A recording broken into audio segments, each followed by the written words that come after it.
desculpar, eu vou ficar sentada e espero aproveitar a voz o suficiente para que me entendam. Qual o significado do Porto de Aveiro no conjunto dos portos portugueses e europeus? A questão parece legítima e obrigatória, condição prévia para seguirmos um percurso historiográfico e metodológico que orientasse a nossa pesquisa e a estrutura da obra, a história do Porto de Aveiro.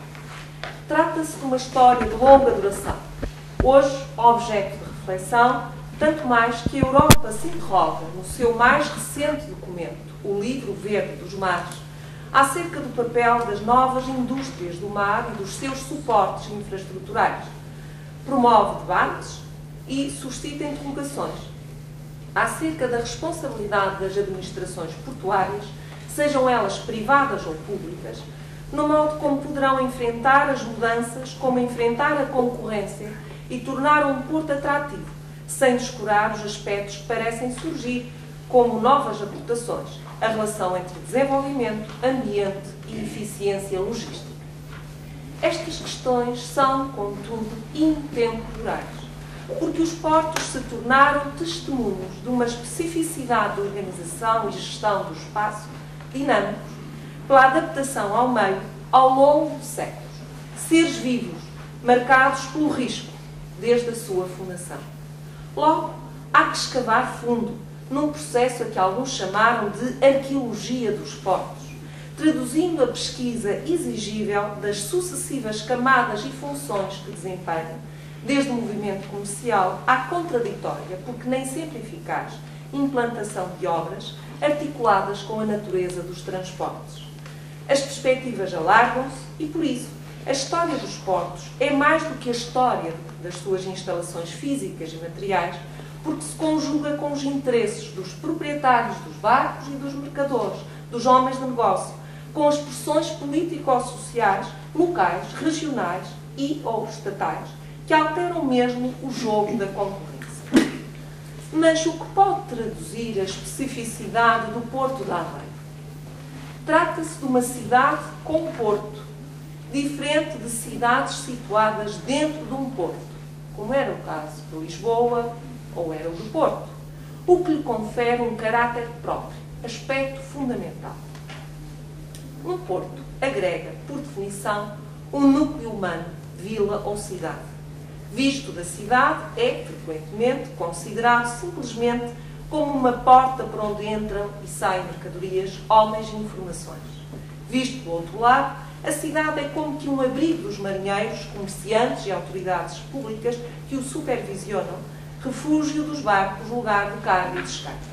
Pressupõe-se que o desenvolvimento comercial de um porto resulte de interesses mercantis, conduzindo à diversificação das atividades da cidade ou da vila e da consequente heterogeneidade funcional.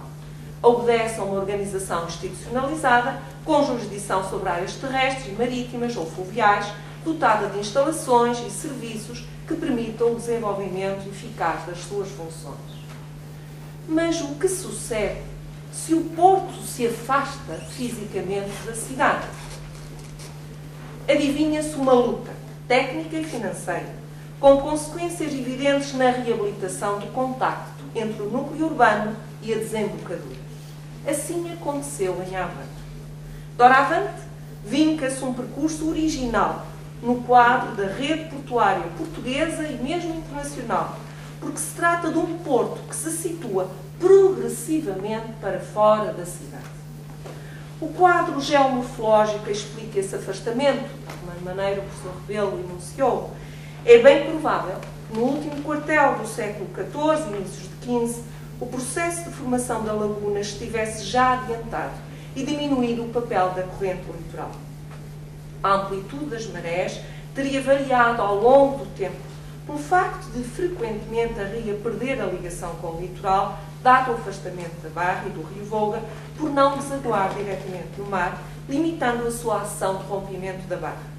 No inverno, o caudal aumentava, provocando inundações, arrastando terras e areias retidas nas raízes e folhas, junto das margens, num mecanismo que se repetia e provocava o desaparecimento de vários canais e lagoas, mas de verão diminuía a sua capacidade de escoamento, dada a tendência para a formação de cordões litorais que, conjugados com outros fatores, ventos fortes, frequentes e marés, concluíam para o assoreamento da laguna de Aveiro. Ora, o mar e a laguna são dois vasos comunicantes, que só deixam de despejar água um para o outro no momento em que o nível da maré na laguna é igual ao da maré na barra. Contudo, a tendência foi para o baixamento do nível da maré, precisamente porque houve um sucessivo depósito de areias a provocar a diminuição da entrada de águas na bacia e consequente arrastamento de areias na baixa mar. Então, onde ficava exatamente o Porto de Aveiro? Esta é outra originalidade que decorre do anterior, do afastamento da barra. Procura-se um porto, porque o que predominava eram portos, pequenos portos, cais acostáveis, impensáveis para barcos de maior calado. O porto, essa estrutura associada a um quadro alfandegário, seria onde pudesse ser. Quer dizer, se os barcos não entravam, iam os oficiais da alfândega ao seu encontro, subindo a bordo, vigiando os descaminhos. Mas o risco era o de nunca entrarem, porque a boca da barra se fechava ou mudava de sítio e não servia mais para o fluxo de barcos. Mas se não entrava a água salgada que sustentava a vida que estava para além do porto. O sol, o peixe, a vida de todos. As marcas deste processo difícil, por isso quis explicá-lo, inscrevem-se nos documentos históricos, registros escritos, fotografias, cartografia, memórias produzidas pela própria instituição tuteladora. A documentação produzida pela instituição, parte dela, ínfima parte está aqui, são de um valor patrimonial extraordinário, avaliado pelo trabalho de recenseamento de documentação realizado ao longo do ano 2007 e que ainda continua. E que é fruto de uma integradora aplicação dos objetivos da instituição portuária, cumprindo os fundamentos estratégicos preconizados no Relatório dos Oceanos, de 2004, assim como o que era defendido no Livro Verde sobre a futura política marítima europeia. O suporte documental, contudo, para a história do Porto, não se circunscreve a estes elementos, porque os jogos de construção do espaço portuário agregavam múltiplos protagonistas num processo de discussão que envolviam autoridades locais, centrais, e por isso a documentação está dispersa por múltiplos núcleos em arquivos centrais e locais. O que toda esta documentação revela são as plurivalências de um porto, e por isso ele torna-se um projeto contínuo de investigação, porque se transforma num observatório geomorfológico da evolução da paisagem, num observatório tecnológico das decisões de intervenção, num observatório social dos comportamentos plurais, num observatório económico do que o alimenta e do que fomenta. Neste percurso historiográfico conceptual sobre a função e afirmação de um porto, de qualquer porto, tem pertinência, a nosso ver, a seguinte questão: é a construção de um porto que fomenta a economia ou é a economia que o impõe? É a evolução económica que impulsiona a mudança ou é uma cultura de poder, a exigência de ordenamento e de mundialização científica que a conduz? Assim, o nosso percurso procurou perceber o que levou a que o Porto de Aveiro, como porto comercial de primeira categoria nacional, só alcançasse este estatuto em meados do século XX.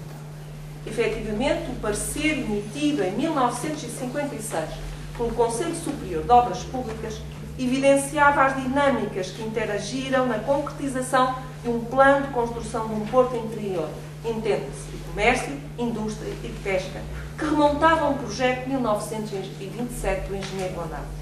O parecer sublinhava o facto de um projeto que, à época, 1927, parecia ambicioso, em 1956 tornar-se insuficiente. O que estava em causa era não só responder às necessidades das atividades locais em desenvolvimento, como ainda de complementar o Porto de Leixões, no âmbito de uma estratégia de desenvolvimento dos portos do Norte, que marca, sem dúvida, uma inserção definitiva no topo da hierarquia portuária portuguesa.